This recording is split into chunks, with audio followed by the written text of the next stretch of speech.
Consciousness as frequency. Close your eyes for a moment. Imagine your mind not as a cloud of thoughts, but as a wave of light, constantly moving, constantly changing.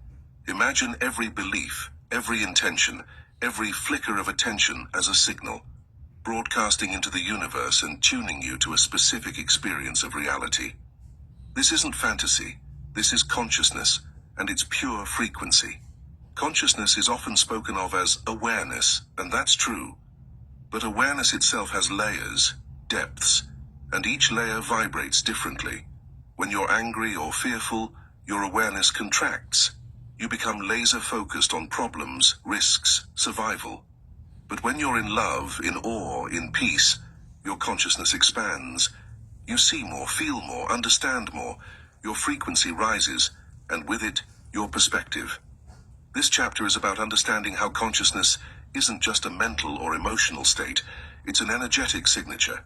It's your inner radio station, and it determines everything you perceive, attract, and experience in the world. Let's begin with this truth. Your consciousness creates coherence or chaos in your life. When your thoughts are scattered, your energy is scattered.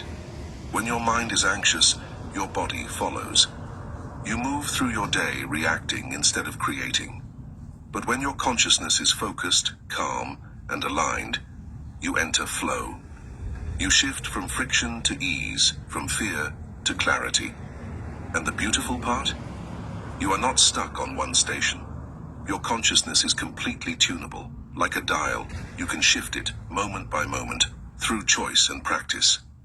That's the power most people never realize they have. You've probably noticed this already. When you wake up feeling grateful, the day tends to flow better. People respond to you more positively. Challenges feel lighter. That's not a coincidence, it's resonance. You are vibrating at a higher level of consciousness, and the world is mirroring that back to you. Now, let's talk about the levels of consciousness, not as fixed stages, but as vibrational zones. At the lower frequencies of consciousness, we find states like shame, guilt, apathy, grief, and fear. These are heavy energies. They close your heart, tighten your body, and shrink your vision.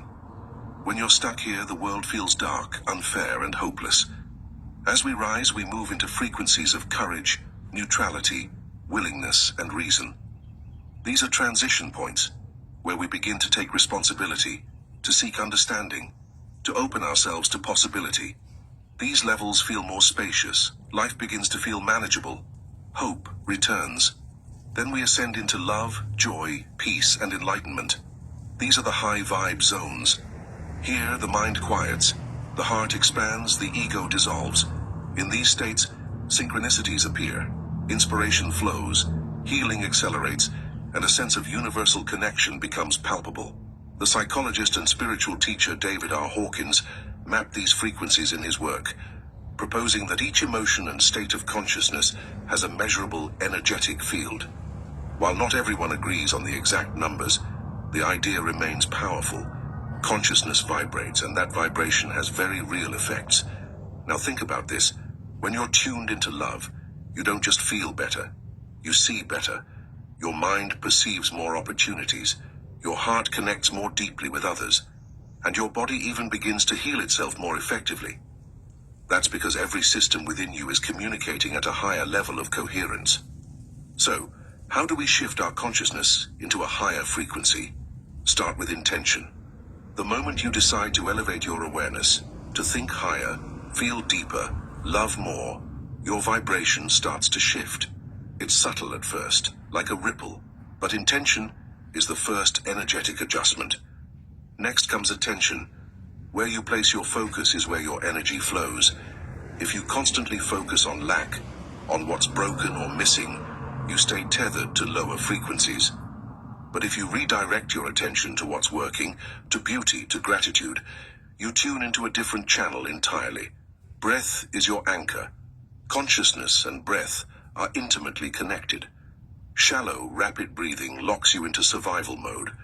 Deep, rhythmic breathing activates the parasympathetic system, quiets the mind, and expands awareness. In many spiritual practices, breath is seen as the bridge between body and spirit, between thought and being. Another powerful tool? silence. In the stillness, your consciousness recalibrates. That's why meditation, nature walks, and simply turning off your devices can have such a profound effect. In silence, you stop reacting and start receiving. You move from noise to knowing. Let's also talk about beliefs. Beliefs are thought forms that have become habitual frequencies. Many of them are inherited or unconscious. If you believe you're unworthy, that belief vibrates through your energy field, and the universe responds in kind. But beliefs can be questioned. They can be changed. And when you shift a core belief, your entire energetic reality transforms. This is why affirmations, when used with awareness, can be so effective. Not because they magically change your life, but because they reprogram the frequencies you're tuned into. Saying, "I am enough," is more than a sentence. It's a signal. It's a new vibration being sent into the field. Your inner dialogue shapes your outer experience.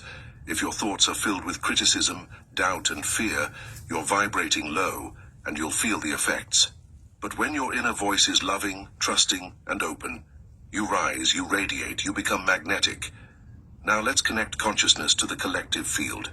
We are not isolated beings. Our individual frequency feeds into and is shaped by the collective vibration. This is why global meditations, group healing circles, and conscious communities are so powerful. When we come together with a shared intention, our energies amplify, our vibrations synchronize, healing accelerates.